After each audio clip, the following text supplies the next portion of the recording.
In New York City, August of 1896, the temperature outside has not dropped below 90 degrees Fahrenheit in 4 days.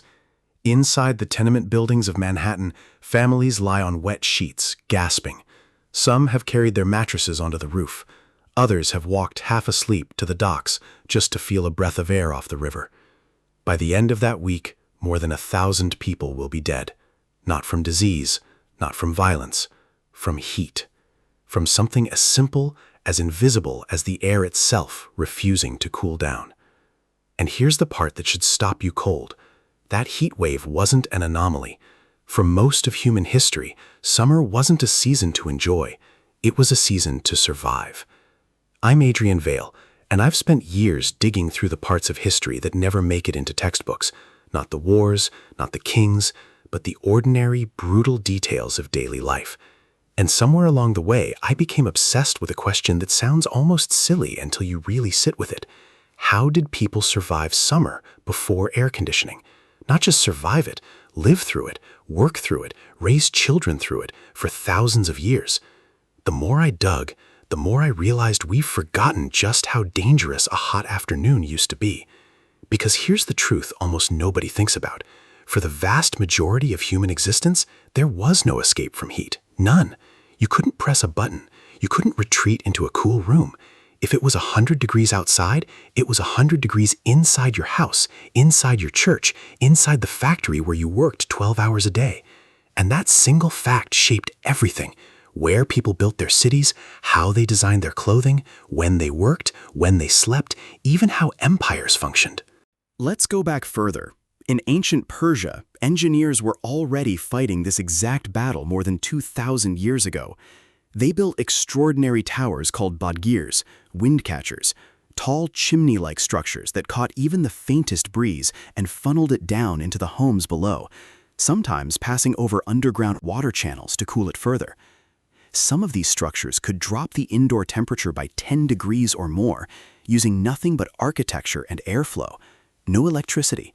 No machines, just an extremely clever understanding of how air moves. The Romans had their own obsession with beating the heat, but for them, it wasn't just survival, it became a culture. The great thermae, the public bathhouses, were partly about hygiene, but also about escaping the brutal Mediterranean summer in cool marble rooms with circulating water. Wealthy Romans even had snow and ice hauled down from mountains, stored in insulated pits, just so they could cool their drinks in July.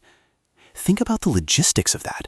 Men trekking up mountainsides, cutting blocks of ice by hand, racing to get them to the city before they melted, all so a senator could have a cold cup of wine. But if you were poor, and let's be honest, almost everyone was, none of that existed for you. You endured. And this is where it gets uncomfortable, because the historical record is full of quiet, devastating details about what enduring actually meant. In the American South and the Caribbean, enslaved people were forced to work in fields under a sun that could reach temperatures well beyond anything we'd consider safe today, with no legal protection, no breaks guaranteed, and no relief at the end of the day either, since the cabins they returned to trapped heat just as badly as the fields they'd left. In colonial India, the British colonial elite created an entire profession just to survive the climate, the punkawala, a servant, often a child, who sat for hours pulling a rope attached to a large cloth fan hanging from the ceiling, back and forth, sometimes falling asleep mid-motion from exhaustion, just so someone else could feel a breeze. I find that detail almost impossible to sit with, an entire human life organized around fanning someone else's air.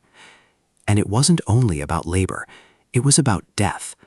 Before modern medicine understood heatstroke, doctors in the 19th century recorded what they simply called sunstroke deaths by the hundreds every summer in major cities. Newspapers ran daily death counts during heat waves, the way we now report hurricane damage. Horses collapsed and died in the streets from the heat, sometimes dozens in a single city on a single day. Hospitals overflowed, and there was genuinely nothing anyone could do except wait for the temperature to drop. So how did people cope if there was no machine to save them?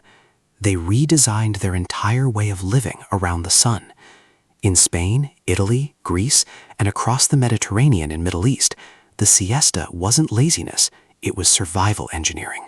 Businesses closed in the punishing early afternoon hours, specifically because working through that heat was dangerous, sometimes fatal, and people resumed their day in the cooler evening instead. That's why even now you'll find life in southern Europe stretching late into the night, restaurants filling up at 10, 11 o'clock. That's not a cultural quirk. That's a 500-year-old adaptation to a killer. Architecture changed too. High ceilings to let hot air rise above living space, thick stone or adobe walls, like those still standing in the American Southwest, that absorbed heat slowly during the day and released it slowly at night. Deep verandas and shutters designed to block direct sun while still allowing airflow.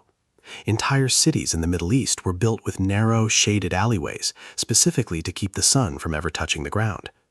And in the cities without that kind of climate-adapted design, like New York, like London, like Chicago, people simply left their homes altogether at night. Newspapers from the 1890s described tens of thousands of New Yorkers sleeping outdoors in city parks during heat waves, packed together on the grass, on benches, on rooftops, on fire escapes, anywhere that might catch a breath of moving air. Entire neighborhoods essentially evacuated indoors after dark. Now here's where the story takes a turn nobody expects. The device that would eventually end all of this, the air conditioner, wasn't invented to make anyone comfortable at all. In 1902, a young engineer named Willis Carrier was asked to solve a problem for a printing company in Brooklyn. Humidity was warping their paper and smearing their ink, ruining entire print runs. Carrier's job wasn't to cool people down. It was to control moisture in the air for a machine. Human comfort was at best an accidental side effect. It would take decades before anyone thought to sell cool air as a product for its own sake. And the first place that really happened wasn't homes, and it wasn't offices. It was movie theaters. In the 1920s, struggling to fill seats during brutal summer months, theater owners installed the new cooling systems and advertised it directly on their marquees. Come inside, it's cool in here. People weren't necessarily coming for the film, they were coming for the air. Summer, for the first time in history, became something you could pay to escape for 2 hours. That single marketing decision quietly built the entire concept of the summer blockbuster, an industry now worth billions, born from nothing more than a desperate attempt to survive July. And here's the detail that genuinely stopped me when I found it. Air conditioning didn't just change comfort, it changed the map of human civilization itself. Before affordable home air conditioning became Even today, extreme heat quietly kills more people worldwide every year than hurricanes, tornadoes, and floods combined, according to public health researchers who track weather-related deaths. It just doesn't make headlines the way a storm does, because heat has no dramatic footage, no flooded streets, no collapsed buildings, just a slow, invisible pressure on the human body in homes and neighborhoods that, even now, in the 21st century, still don't have reliable access to cooling.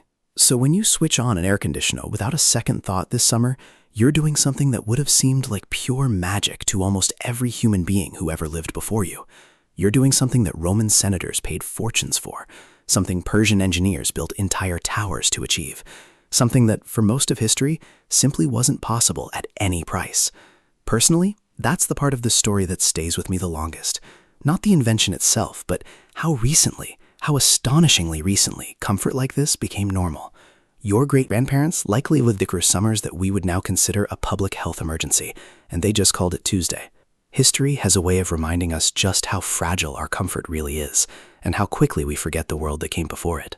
If stories like this, the hidden, human details buried underneath the history we think we already know, pull at your curiosity the way they pull at mine, stay close. There's another forgotten chapter waiting, and I'd love for you to discover it with me. Because the next impossible-sounding piece of everyday history is only one video away.